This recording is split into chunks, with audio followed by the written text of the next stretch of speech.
Hai teman-teman, selamat datang di tugas kelompok 1 mata kuliah farmakologi dari semester 1 Farmasi Universitas Auparoyan. Kami beranggotakan 7 orang akan membahas mengenai seputar simplisia, ekstraksi, fraksinasi, metabolit, hingga CPOTB dan kembangan obat tradisional. Penasaran? Yuk kita bahas! Kita masuk ke materi yang pertama, yaitu simplisia. Apa sih simplisia itu?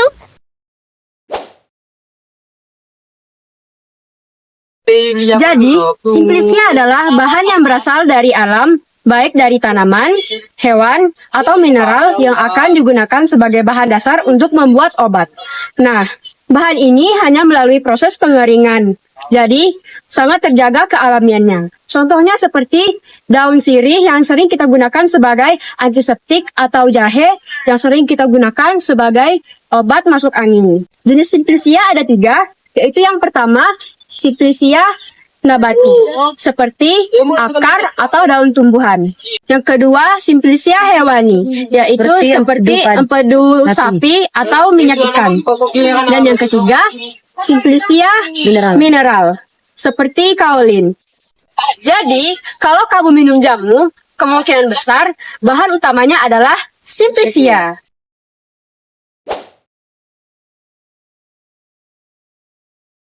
Nah, setelah kita memiliki simplisia, kita masuk ke dalam proses selanjutnya. Apa sih prosesnya itu? Yaitu proses ekstraksi. Proses ekstraksi merupakan proses pemisahan antara zat aktif dengan simplisia yang menggunakan pelan. Terdapat 4 metode di dalam ekstraksi. Yang pertama yaitu metode maserasi. Di dalam metode ini, simplisia direndam dengan menggunakan pelarut dengan suhu ruang. Yang kedua, metode perkolase. Pelarut secara terus-menerus mengalir ke dalam simplisia. Yang ketiga, yaitu metode redox, yaitu pemanasan simplisia dengan pelarut pada suhu mendidih.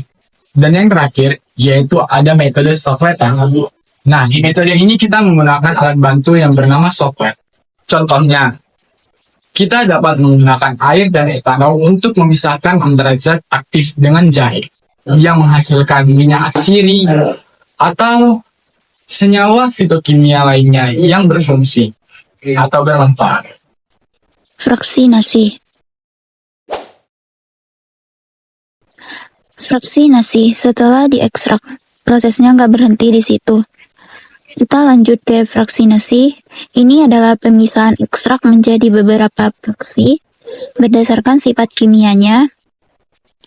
Misalnya dari ekstrak daun sirsak, kita pisahkan ke senyawa polar, semipolar, dan nonpolar.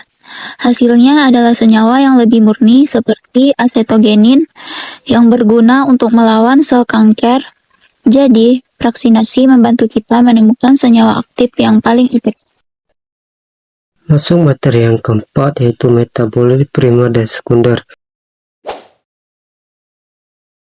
Yuk kita bahas. Yang pertama, metabolit primer itu seperti karbohidrat, protein, dan asam nukleat. Ini penting untuk kehidupan sehari-hari, seperti energi dan struktur tubuh. Dan yang kedua, yaitu metabolit sekunder, seperti alkaloid, flavonoid, dan tanin, berfungsi untuk pertahanan tubuh tumbuhan. Nah, senyawa ini juga punya efek terapeutik untuk kita. Contohnya, alkaloid dalam kina digunakan untuk obat malaria, dan flavonoid dalam teh hijau punya sifat antioksidan. Hebat kan? Selanjutnya, kita akan membahas tentang perkembangan obat tradisional. Obat tradisional memiliki sejarah yang panjang. Dulu, pengobatan berdasarkan pengalaman atau empiris. Kini, obat tradisional sudah dikembangkan secara ilmiah. Obat tradisional terbagi menjadi 3 bagian. Yang pertama jamu, yang kedua OHT, yang ketiga mitofarmaka yang sudah teruji klinis dan diakui secara medis. Contohnya, ekstrak kunyit untuk mengatasi MAH dan diformulasikan ke bentuk kapsul yang lebih modern. Oke, lanjut yang terakhir atau yang keenam tentang CPOTB. Apa itu CPOTB? CPOTB atau cara pembuatan obat tradisional yang baik adalah standar produksi untuk memastikan obat tradisional yang aman, berkualitas, dan efektif.